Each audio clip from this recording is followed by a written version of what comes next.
السيرم بتاع مايلاش سيرم بتاع الرموش وبتاع الحواجب، اللي هو بيساعد ان الرموش تطول وكده، طلع شغال. ولكن للاسف ده مضروب، والاتنين دول الاصلي. الفرق بينهم لو تلاحظوا كده هتلاقوا شكل الغطا ده رقم 1، وهنا هتلاقوا مكتوب اتود. تمام اهي، لو بس يعمل زوم اهو.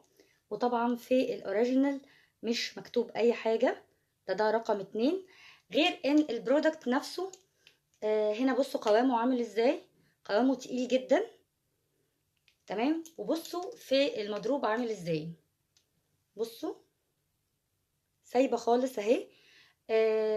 يعني من اسوأ الحاجات اللي انا تعرضت لها فعلا فكره ان الكيو ار كود ما بقاش شغال. يا جماعه لازم تكونوا عارفين شكل المنتج الاصلي وشكل المضروب علشان خاطر تقدروا تفرقوا ما بينهم كويس قوي.